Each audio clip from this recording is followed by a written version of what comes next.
You're most welcome. What's that? You guys stole all my material. Oh, sorry. You did. It's everything I was going to talk about was what you guys talked about. Well, like what? Middle East? I don't know. Actually, I couldn't understand it. You get to that and couldn't understand the word. My accent's incomprehensible to anybody outside the Birkenhead. Chitty Chitty Bang Bang, didn't you? I did, yes. I could understand you in Chitty Chitty Bang Bang. Because I do a Chitty Chitty Bang Bang voice. What is that? We all understand that, don't we? And also, you are, of course, have this other thing in common, that you're both in the throes of giving up smoking, aren't you? Yes. How many days are you? I'm 3-4 months now. Oh, wow, But that's pretty good. I still, you know, like, the bump. What's that? I don't know. 6 years. 6 years. Easy. That's not what you told me backstage. Look, I have a sleepy little cigar now and again, all right? Not on 40 a day. How do you find it, though? I mean, are you still suffering? Am I still sorry? You know, once in a while I am, yeah. I am. But it hasn't been that long. It's been about 2 weeks. And I gave it up because for the very first time in my life it started to hurt my throat because I'm about to do a play. All of a sudden... I know, but I mean the tension in doing the play as well. It's a new venture like that. It's like you'd want it. I know, I wish I was. I wish I had. And that's mostly what it is. Yeah. It's, you know... But I mean, so life after Scully, I mean, that's part of it, the play you're doing here in London. Yeah. And you just back from Africa? I was just there for a month. Was that part of it too, sort of taking time out, going exploring? I think so. I had been working with some kids from Soweto, some musicians in Soweto, and I promised them... Musicians? Yeah, some classical musicians.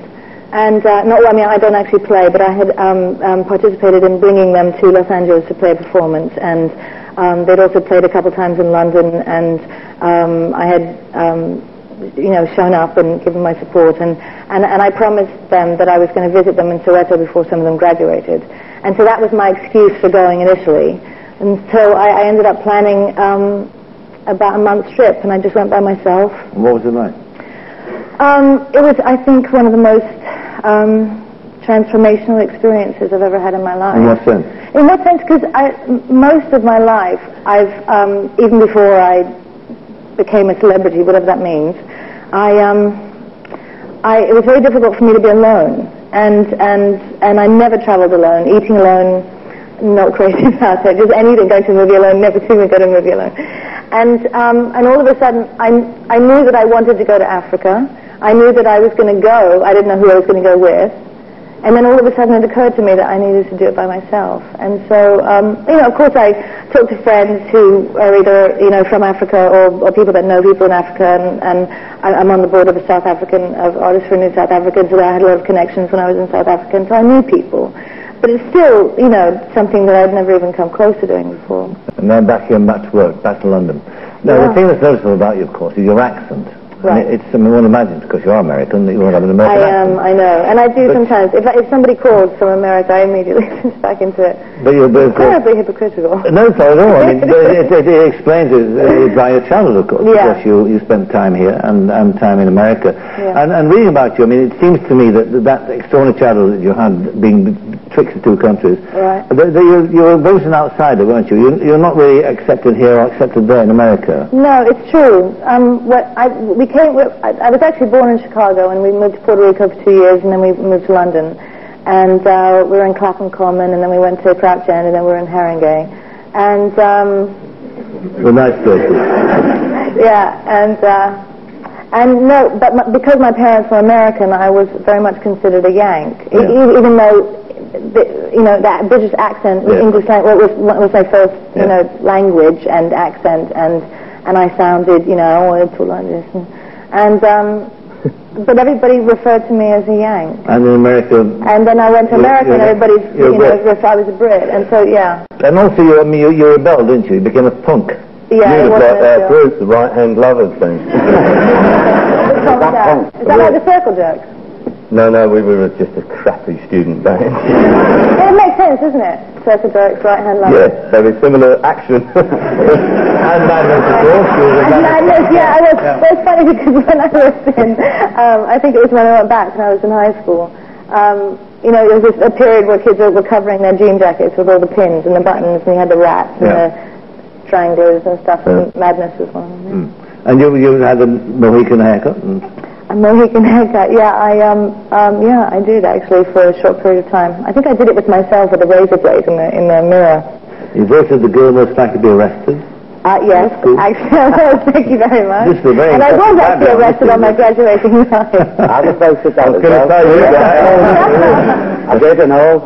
And then, see, out of all, again, the three of you you've got in common, the three of you, is that there's no kind of ambition, no burning desire to do what you ended up doing. And all of a sudden, out of all that background of you, sort of, you know, the pierced nose and all that sort of stuff, you decide, well, you don't decide, you somehow become an actress. Well, yeah, I mean, it did kind of happen that way, strangely. I don't remember the pinnacle moment when I said, this is what I'm going to do. I don't think, all I remember is that I suddenly decided that I was going to look in the paper and try and audition for something. But I don't know why and what drove me to it, no. And then, almost for your first big audition that you got the job in Newsfiles. Yeah, it was literally one of the very, very first ones. I mean, to me, I had been, you know, pounding the pavement for a year in New York and then a year in Los Angeles, which is 2 years, a very short period of time for an actor. But when I was in the middle of it, I thought, oh my God, this is hell, I can't do this, this is terrible. And then all of a sudden I got this job on literally a Thursday and flew up and started filming it on a Saturday 2 days later. And then abducted by aliens shortly after that? Yes, over and over and over again. No, but for the first time, because you were pregnant. Because I was pregnant. Well, what's funny is, I know. Well, the thing is, at the time, when I got pregnant, it was in the first year of filming, and you know when you're in something and you have no perspective whatsoever, and everybody was reacting quite in a very big way.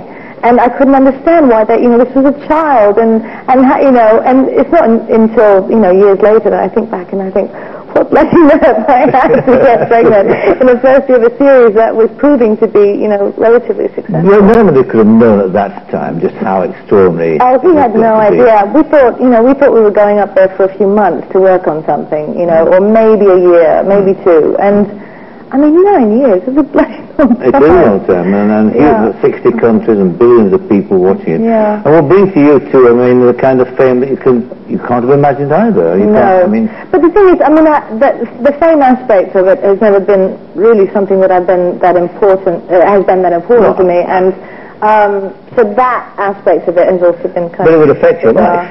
Very much so, yeah. I mean, when I got the job on the X-Files, I had nowhere to live, I didn't have a car, I was on unemployment, and, you know, yeah. And, yeah.